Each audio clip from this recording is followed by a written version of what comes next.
नमस्कार दोस्तों, मैं हूं राजपाल लावा और आज आपके लिए बहुत ही इंटरेस्टेड और कंपटीशन एग्जाम की दृष्टि से बहुत ही महत्वपूर्ण टॉपिक राजस्थान का एकीकरण, जिसके बारे में हम पढ़ेंगे।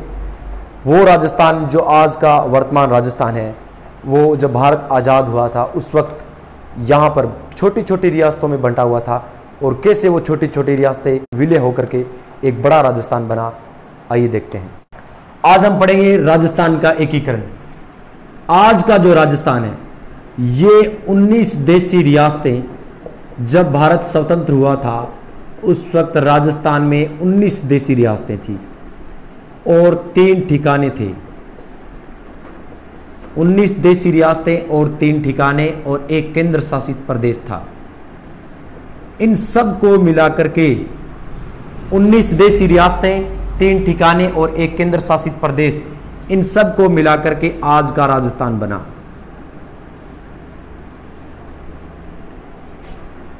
अब देखिए, देशी रियासतें भारत की आजादी से पहले, भारत की स्वतंत्रता से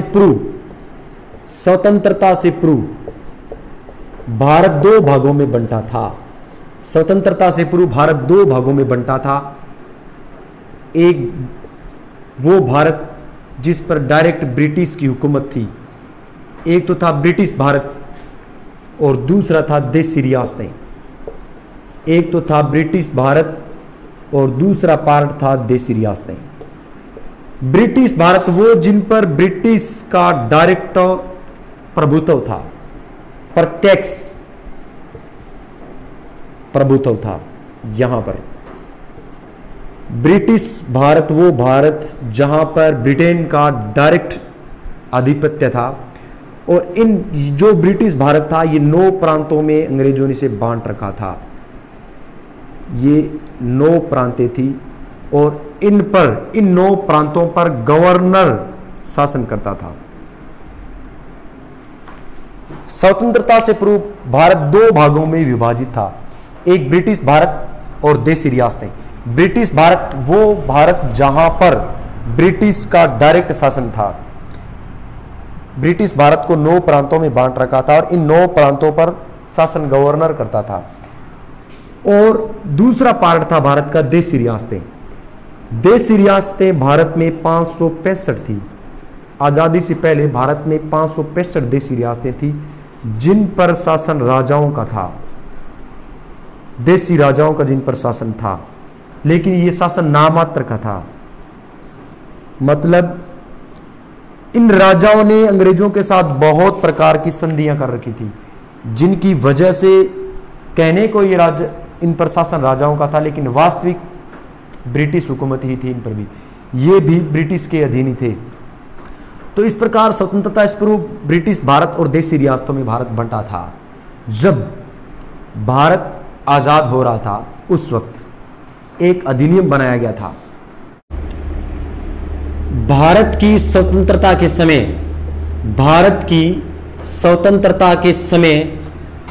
भारत 565 देशी रियासतों में बंटा था। भारत 565 देशी रियासतों में बंटा था। जब भारत स्वतंत्र हो रहा था उस वक्त ब्रिटिश का प्रधानमंत्री क्लाइमेट एटली था। क्लाइमेट एटली। जब भारत स्वतंत्र हो रहा था, स्वतंत्रता के समय ब्रिटिश का प्रधानमंत्री, ब्रिटिश का प्राइम मिनिस्टर था क्लाइमेट एटली और भारत का गवर्नर जनरल एंड वायसराय कौन था? Lord Mountbatten. Lord Mountbatten.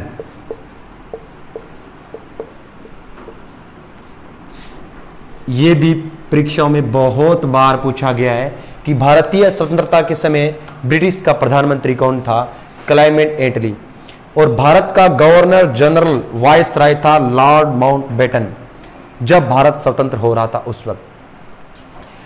तो क्लाइमेट एटली के नेतृत्व में ब्रिटिश संसद में एक अधिनियम बनाया गया ब्रिटिश में ये ब्रिटिश का प्रधानमंत्री क्लाइमेट एटली लेबर पार्टी का था और जुलाई 1945 में इनकी सरकार बनी थी। जुलाई 1945 में इनकी सरकार बनी थी और क्लाइमेट एटली के प्रधानमंत्री बनते ही इन्होंने घोषणा की थी कि हम जून 1948 तक भारत को स्वतंत्र कर देंगे। और उस वक्त भारत का जो गवर्नर है वो लॉर्ड बेवेल था। लॉर्ड माउंटबेटन से पहले यहां गवर्नर था लॉर्ड बेवेल। ये लॉर्ड बेवेल था, ये थोड़ा सही नहीं था, तो इसको वापस इंग्लैंड में बुला लिया गया और इसके स्थान पर लॉर्ड माउंटबेटन को भारत में भेजा गया। तो लॉर्ड माउंटबेटन ने यहां पर आते ही देखा कि धार्मिक उन्माद थोड़ा ज़्यादा ही फैल गया, सांप्रदायिक उन्माद थोड़ा ज़्यादा ही फैल गया है। तो इस देश को सांप्रदायिक उन्माद से बचाने के लिए उन्होंने घोषणा की और ब्रिटिश संसद में एक प्रस्ताव भेजा कि भारत को जल्द से जल्द स्वतंत्र किया जाए। इनके प्रस्ताव पर गौर की गई और भारत को जल्द ही स्वतंत्र करने के लिए एक अधिनियम बनाया गया, भारतीय स्वतंत्रता अधिनियम 1947। और यह पारित कब हुआ था? ब्रिटिश संसद में 18 जुलाई 1947 को पारित हुआ। इस अधिनियम के अनुसार कि जितनी भी देशी रियासतें हैं, भारत की सभी देशी रियासतों से ब्रिटिश प्रभुसत्ता समाप्त होती है। ब्रिटिश प्रभुसत्ता समाप्त की गई। इस अधिनियम के अनुसार, भारतीय स्वतंत्रता अधिनियम 1947 के अनुसार जितनी भी देशी रियासतें हैं उनसे ब्रिटिश प्रभुसत्ता हमेशा के लिए समाप्त हो जाएगी। और साथ में इन्होंने इन देशी रियासतों के लिए एक अधिकार सुरक्षित कर दिया था। कौन सा अधिकार? ब्रिटिश प्रभुसत्ता तो समाप्त होगी, लेकिन एक अधिकार भी इन्होंने सुरक्षित कर दिया कि ये जो देशी रियासतें हैं, ये देशी रियासतें इस बात के लिए स्वतंत्र है कि वे चाहे तो भारत संघ में मिल जाएं, वे चाहे तो पाकिस्तान में मिल जाएं और वे चाहे तो स्वतंत्र अस्तित्व भी रख सकती है।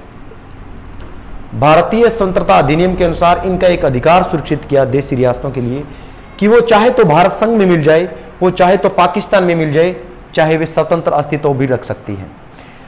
ऐसी रियासतें भारत में थी 565। भारत की सभी देशी रियासतों को भारत संघ में मिलाने के लिए रियासती विभाग की स्थापना की गई।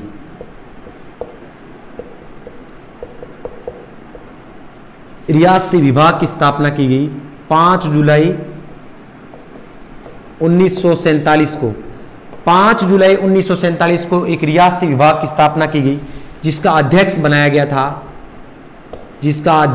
गया था सरदार वल्लभ भाई पटेल को। सरदार वल्लभ भाई पटेल को रियासती विभाग का अध्यक्ष बनाया गया। सरदार पटेल के अथक प्रयासों, कूटनीति, चतुराई की वजह से आज एक अखंड भारत बना है। तभी इन्हीं के सम्मान में गुजरात में द स्टैचू ऑफ यूनिटी, जो विश्व के सबसे बड़ी प्रतिमा है, सबसे बड़ा स्टैचू, इन्हीं के सम्मान में गुजरात में बनाया गया, सरदार पटेल के सम्मान में, क्योंकि भारत संघ के एकीकरण में इनका बहुत बड़ा योगदान था। तो रियासती विभाग का अध्यक्ष सरदार पटेल को बनाया गया और इसका सचिव बनाया गया था वीपी मेनन को। वीपी मेनन को रियासती विभाग का सचिव बनाया गया था। तब सरदार पटेल ने घोषणा की थी कि स्वतंत्रता से पहले कि भारत में जितनी भी 565 रियासतें हैं देशी, वो 15 अगस्त 1947 से पहले भारत संघ में मिल जाएं। तो 15 अगस्त 1947 तक भारत की 565 रियासतों में से 562 देशी रियासतों ने विलय पत्र पर साइन कर दिए थे, विलय पत्र पर हस्ताक्षर कर दिए थे। 562 देशी रियासतें भारत संघ में मिल गई थी, लेकिन 3 रियासतें ऐसी थी जिन्होंने भारत संघ के विलय पत्र पर साइन नहीं किए थे। वो कौन कौन सी थी 3 रियासतें? हैदराबाद, कश्मीर और जूनागढ़। ये 3 ऐसी रियासतें थी जिन्होंने 15 अगस्त 1947 तक भारत के विलय पत्र पर साइन नहीं किए थे। हैदराबाद भारत की सबसे बड़ी देसी रियासत थी, सबसे बड़ी देसी रियासत थी हैदराबाद। भारत की सबसे बड़ी देसी रियासत हैदराबाद और सबसे छोटी देसी रियासत थी बिलावरी। बिलावरी जो मध्य प्रदेश में है। 15 अगस्त 1947 तक भारत संघ में 562 देसी रियासतें मिल गई थी। 3 रियासतें ऐसी थी, हैदराबाद, कश्मीर और जूनागढ़, जिन्होंने भारत संघ के विलय पत्र पर साइन नहीं किए थे। अब हम बात करते हैं राजस्थान की।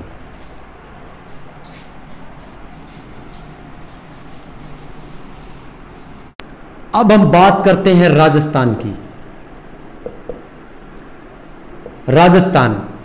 राजस्थान शब्द का सबसे पहले प्रयोग किया था जॉर्ज थॉमस ने। जॉर्ज थॉमस राजस्थान शब्द का सबसे पहले प्रयोग किया था जॉर्ज थॉमस, जो आयरलैंड का निवासी था। 1800 ईस्वी में इस व्यक्ति ने राजस्थान शब्द का प्रयोग किया था, जो आयरलैंड का निवासी था। रायथन व रजवाड़ा, इन 2 शब्दों का सबसे पहले प्रयोग किया था कर्नल जेम्स टोड ने। कर्नल जेम्स टोड ने रायथन और रजवाड़ा शब्द का सबसे पहले प्रयोग किया था। रायथन और रजवाड़ा शब्द का सबसे पहले प्रयोग किया था कर्नल जेम्स टोड ने। अब राजस्थान की बात करते हैं, राजस्थान की देशी रियासतों की, जिन्होंने भारत संघ में मिलने में कैसी भूमिका निभाई थी।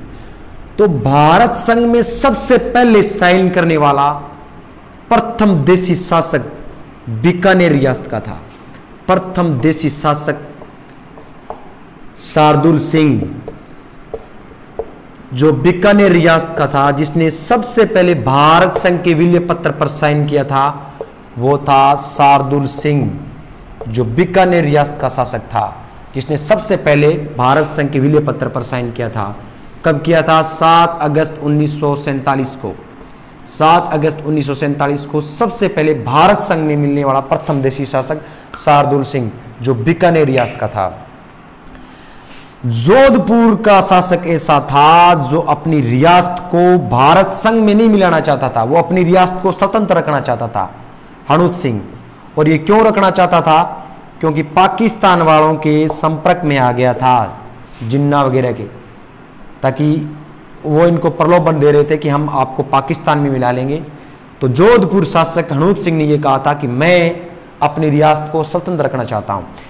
तो वीपी मेनन और लॉर्ड माउंटबेटन, इन 2 लोगों ने बड़ी चतुराई के साथ इस हनूत सिंह को राजी कर लिया था।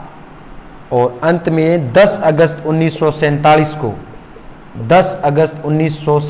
को राजा हनूत सिंह ने भारत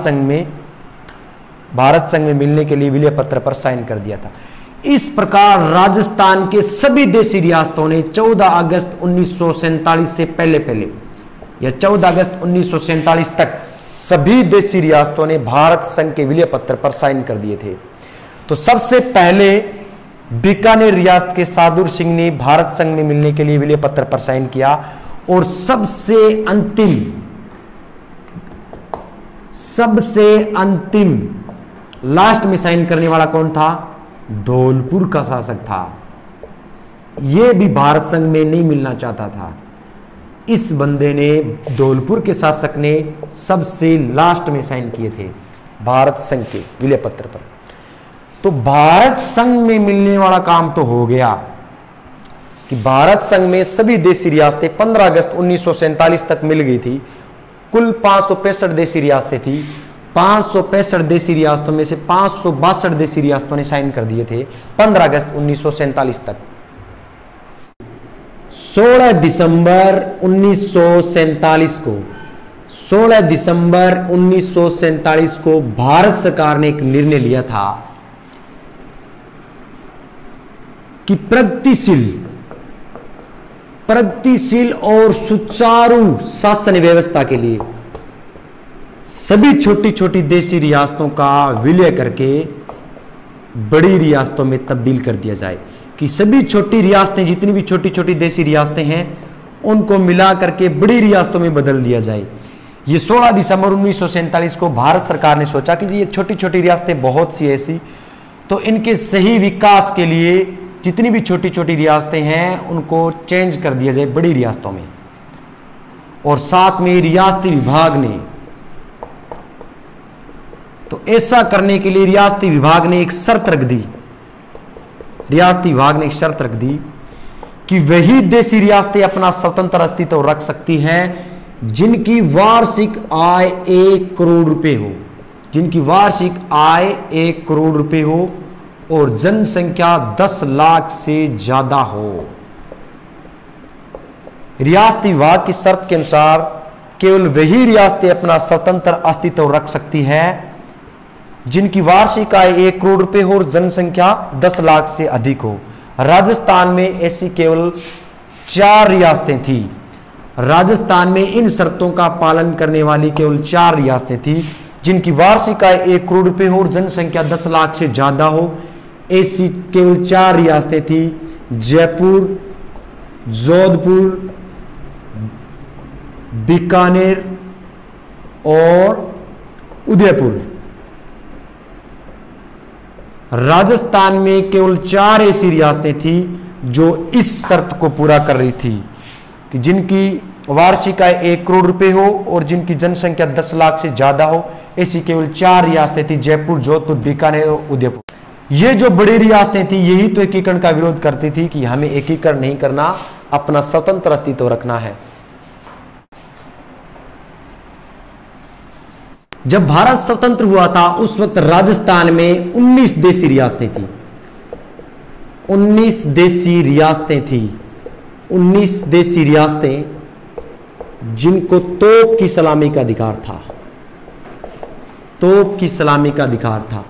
इन 19 देसी रियासतों में 2 रियासतें ऐसी थी, 2 रियासतें ऐसी थी जिनको तोप की सलामी का अधिकार नहीं था।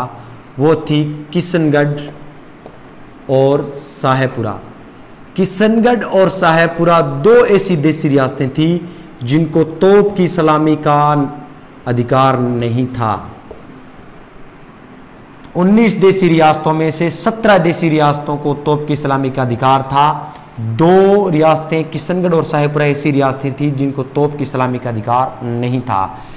तो स्वतंत्रता के समय 19 देसी रियासतें थी, 3 ठिकाने थे छोटे छोटे जिनको तोप की सलामी का अधिकार नहीं होता था। ये 3 ठिकाने कौन कौन थे? कुशलगढ़, नीमराणा और लावा, जिनको चीप सिप बोलते। 3 ठिकाने कुशलगढ़, नीमराणा और लावा, 3 ठिकाने। कुशलगढ़ है वो बांसवाड़ा में है, कुशलगढ़ है वो बांसवाड़ा में है। नीमराणा अलवर में है और लावा पहले जयपुर में था उस वक्त, लेकिन वर्तमान में ये टोंक जिले में है।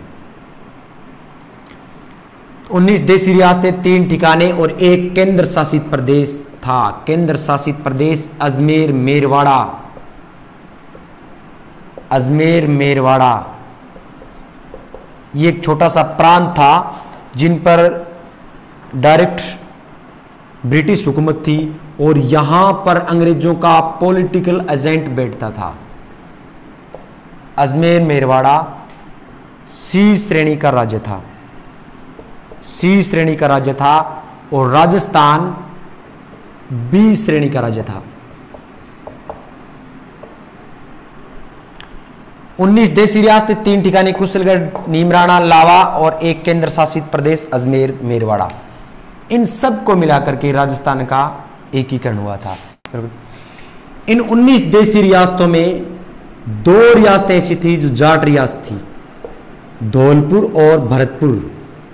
धौलपुर और भरतपुर ये 2 रियासतें ऐसी थी जो जाट रियासत थी, जो भाषा के आधार पर, इनकी भाषा है वो उत्तर प्रदेश वालों के साथ मिलती है, तो ये धौलपुर और भरतपुर दोनों रियासतें उत्तर प्रदेश के साथ मिलना चाहती थी भाषा के आधार पर। दो जाट रियासतें धौलपुर और भरतपुर, एक मुस्लिम रियासत थी, एक मुस्लिम रियासत। कौन सी? टोंक। टोंक है वो मुस्लिम रियासत थी। ये टोंक धौलपुर वाले ये पाकिस्तान के साथ मिलना चाहते थे। इन 19 देशी रियासतों में सबसे प्राचीन जो रियासत है, सबसे प्राचीन रियासत है वो मेवाड़। मेवाड़ सबसे पुरानी रियासत है। और सबसे नवीन रियासत है वो है झालावाड़। सबसे नवीन रियासत है वो है झालावाड़। और सबसे बड़ी रियासत है वो है मारवाड़। मारवाड़ जोधपुर। सबसे छोटी रियासत है, सबसे बड़ी रियासत मारवाड़ और सबसे छोटी रियासत है वो है साहेबपुरा भीलवाड़ा। साहेबपुरा भीलवाड़ा सबसे छोटी रियासत।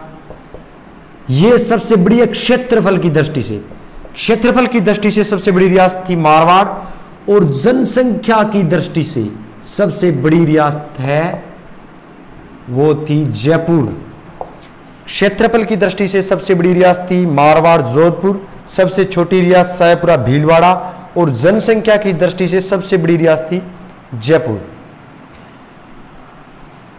अब हम पढ़ेंगे राजस्थान का एकीकरण। राजस्थान का एकीकरण 8 वर्ष 7 माह और 14 दिन में पूरा हुआ था। राजस्थान को कंप्लीट बनने में, आज का जो राजस्थान है उसको बनने में 8 वर्ष 7 माह 14 दिन का वक्त लगा था और 7 चरणों में कंप्लीट हुआ था। राजस्थान का एकीकरण 7 चरणों में पूरा हुआ था। कौन कौन से? 1, 2, 3, 4, 5, 6 और 7। 7 चरण 1, 2, 3, 4, 5, 6, 7। इन 7 चरणों का नाम और दिनांक थोड़ा सा ध्यान दोगे अभी याद हो जाएगा। किसने उद्घाटन किया था? राजधानी कौन सी थी? राज प्रमुख कौन था? और प्रधानमंत्री कौन था? यही कंपटीशन एग्जाम में सबसे ज़्यादा प्रश्न इन्हीं चीज़ों के पूछे जाते हैं। नाम, दिनांक, उद्घाटन, राजधानी, राज प्रमुख और प्रधानमंत्री, जिनको हम विस्तार से पढ़ेंगे। सबसे पहले नाम, और ये भी कि कैसे याद रहे कि सबसे पहले कौन सा चरण हुआ था, बाद में कौन सा हुआ था। देखिए जरा, बढ़िया तो नहीं बढ़ने वाला, लेकिन जो भी है बना रहा हूं। ये राजस्थान, ऊपर वाली कौन सी दिशा है? उत्तर दिशा, दक्षिण, पूर्व और ये है पश्चिम।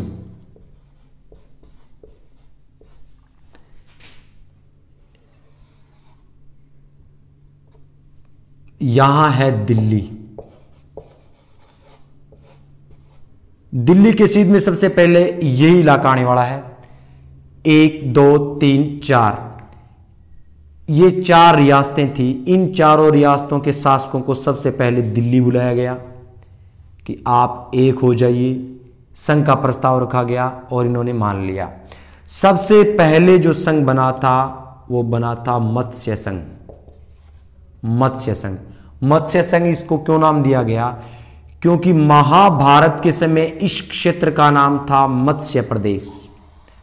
एक जनपद था मत्स्य प्रदेश। महाभारत काल में इस क्षेत्र का नाम था मत्स्य प्रदेश। तो के.एम. मुंशी के आग्रह पर, के.एम. मुंशी के आग्रह पर इस क्षेत्र का नाम रखा गया मत्स्य संघ। तो सबसे पहला जो संघ बनेगा वो था मत्स्य संघ। दूसरा संघ इसी के पास इस क्षेत्र वाला बना। ये पूर्व साइड में है तो इसका नाम था पूर्व राजस्थान संघ। पूर्व राजस्थान संघ। तो सबसे पहले बना था मत्स्य,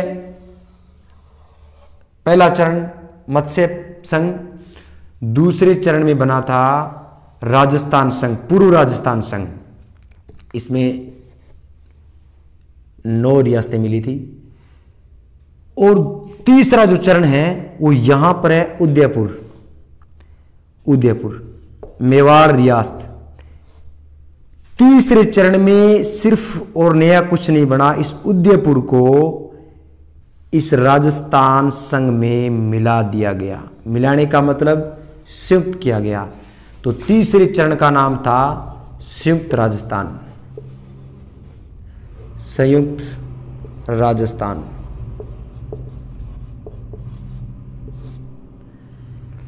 पहला चरण यहां से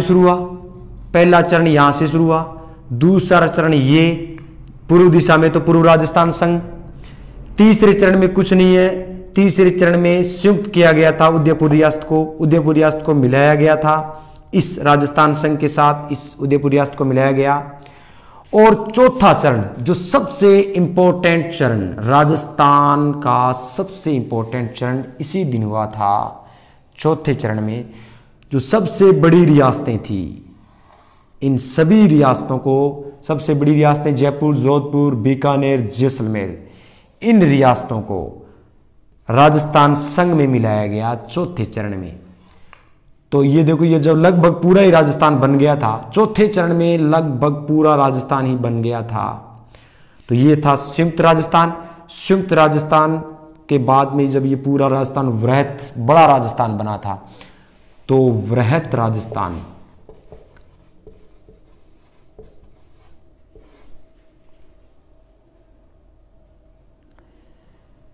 वृहत राजस्थान चौथे चरण में बना था, वृहत राजस्थान। पांचवें चरण में क्या किया गया? पहला चरण मत्स्य प्रदेश, मत्स्य संघ, दूसरा पूर्व राजस्थान संघ, तीसरा संयुक्त राजस्थान और चौथा ये बड़े रियासतें मिलाने के बाद में एक बड़ा राजस्थान बन गया था, वृहत बड़ा। तो चौथा जो चरण है वो वृहत राजस्थान। और पांचवें चरण में मत्स्य प्रदेश को इसके साथ मिलाया गया था। मेन आपको ये 4 याद रखने हैं, वृहत राजस्थान। और पांचवा जब इस मत्स्य प्रदेश को इस वृहत राजस्थान के साथ मिलाया गया तो इसका नाम हो गया, मिलाया गया इसका मतलब संयुक्त वृहत राजस्थान, संयुक्त वृहत राजस्थान। तो पहला मत्स्य, दूसरा पूर्व राजस्थान संघ, तीसरा संयुक्त राजस्थान, चौथा वृहत राजस्थान और पांचवा इस वृहत राजस्थान के साथ में संयुक्त किया गया था, मिलाया गया था मत्स्य प्रदेश को, तो ये बन गया था संयुक्त वृहत राजस्थान। ये 5 याद रखने हैं, 6 और 7 में तो राजस्थान ही नाम था। अब देखिए, तो पहला हो गया मत्स्य, पहला कौन सा हो गया? मत्स्य। दूसरा पूर्व राजस्थान संघ, पूर्व राजस्थान संघ। और तीसरा हो गया था संयुक्त राजस्थान, संयुक्त राजस्थान। और चौथे चरण में बहुत बड़ा राजस्थान बना था, इसका नाम है वृहद राजस्थान। और पांचवें चरण में इस मत्स्य प्रदेश को भी वृहद राजस्थान में मिलाया गया था, तो इसका नाम हो गया था संयुक्त वृहद राजस्थान। और छठे में राजस्थान और सातवें में वर्तमान राजस्थान जो आज है वो। तो आसान ही है, पहला मत्स्य, क्योंकि महाभारत के समय इस प्रदेश का नाम मत्स्य प्रदेश था, तो पहला जो चरण है उसमें इसका नाम रखा मत्स्य संघ। दूसरे चरण में पूर्व राजस्थान संघ, क्योंकि पूर्व साइड में है। और तीसरे में इस उदयपुर रियासत को इस पूर्व राजस्थान संघ के साथ मिलाया गया, तो इसका नाम हो गया संयुक्त राजस्थान। और चौथे चरण में बीकानेर, जैसलमेर, जोधपुर जैसी बड़ी रियासतें को मिलाकर के बड़ा वृहद राजस्थान बन गया, तब इसका नाम रखा गया वृहद राजस्थान। और वृहद राजस्थान के साथ इस मत्स्य प्रदेश को भी मिला लिया गया कि आप अकेले क्या करोगे, इस रियासत के साथ आ जाइए, तब इसको मिलाकर के एक बड़ा राजस्थान बन गया। तो संयुक्त हुआ, तो इसका नाम हो गया संयुक्त वृहद राजस्थान। छठे चरण में राजस्थान और सातवें चरण में जो वर्तमान का राजस्थान है वो। अब हम इसकी दिनांक देखते हैं, तारीख कि कौन सी तारीख को कौन सा बना था। हम इनका विस्तृत अध्ययन भी करेंगे, लेकिन आपको ये नाम और दिनांक है वो पहले याद हो जाए, इसलिए थोड़ा शॉर्टली चल रहे हैं। नाम तो इनका याद हो गया ही होगा, अब दिनांक पे चलते हैं। तो आपको क्रम से याद करने हैं। पहला चरण जो कंप्लीट हुआ वो 18 तारीख को हुआ था। इसके 7 दिन बाद मतलब 25 तारीख को दूसरा चरण, 18, 25, 18, 30, 15, 26 और 1, 18, 25, 18, 30, 15, 26 और 1, ये तारीख आपको याद रखनी है। अब पहला, दूसरा और तीसरा, ये तीनों चरण 1948 में पूरे हुए थे। 1948 में पूरे हुए थे, एक ही साल में। पहला, दूसरा और तीसरा मतलब मत्स्य, पूर्व राजस्थान और संयुक्त राजस्थान, ये तीनों चरण है वो 1948 में कंप्लीट हुए थे। चौथा और पांचवा 1949 में कंप्लीट हुए। 1949 ये चौथा और पांचवा चरण 1949 में कंप्लीट हुआ था। और छठा चरण 1950 को कंप्लीट हुआ। जिस दिन हमारे देश का संविधान लागू हुआ था उसी दिन छठा चरण कंप्लीट हुआ था। संविधान कब लागू हुआ था? 26 जनवरी 1950 को। और ये 7वां चरण कंप्लीट हुआ था 26 जनवरी 1950 को। भारत का संविधान लागू हुआ था, उस दिन छठा चरण बना। और 7वां चरण कंप्लीट हुआ था 1956 को। मतलब 18, 25, 18, 30, 15, 26 और 1, ये आपको तारीख याद रखनी है कंप्लीट क्रम से। तो पहले तीनों चरण 1948 में कंप्लीट हुए थे। दूसरे दोनों चरण मतलब चौथा और पांचवा चरण 1949 में कंप्लीट हुआ। छठा चरण 1950 में और अंतिम चरण 7वां 1956 में। तो ये राजस्थान का एकीकरण 18 मार्च 1948 से शुरू हुआ था। 18 मार्च 1948 को पहला चरण, 18 मार्च मतलब 18 मार्च के जस्ट 7 दिन बाद में दूसरे चरण का निर्माण हुआ था। 7 दिन बाद मतलब 25 मार्च को। ये दोनों मार्च में और ये हुआ था अप्रैल में। ये भी मार्च में हुआ, ये मई में कंप्लीट हुआ और ये 26 जनवरी 1950 को हो ही गया। और ये 1 नवंबर 1956 को जाकर के वर्तमान राजस्थान सामने आया था। तो पहला चरण 18 मार्च 1948 से शुरू हुआ और कंप्लीट हुआ 1 नवंबर 1956 को। तो पहला चरण 18 मार्च 1948, दूसरा 25 मार्च 1948, 18 अप्रैल 1948, 30 मार्च 1949, 15 मई 1949, 26 जनवरी 1950, 1 नवंबर 1956। याद कैसे करने हैं? पहला चरण, ये पहला चरण, दूसरा, तीसरा, चौथा, पांचवा, छठा और 7वां। पहला चरण, पहले तारीख याद रखनी है 18, 25, 18, 30, 15, 26 और 1। ये तीनों चरण 1948 में हुए। ये दोनों 1949, ये 50 में और ये 56 में। ये दोनों मार्च में, ये अप्रैल में, ये मार्च में, ये मई में, जनवरी और नवंबर। तो 2-4 बार जब इनको रिपीट करोगे तो अच्छी तरह से याद हो जाएगा। आज के लिए बस इतना ही। नेक्स्ट पार्ट में हम इसको विस्तृत पढ़ेंगे। धन्यवाद दोस्तों।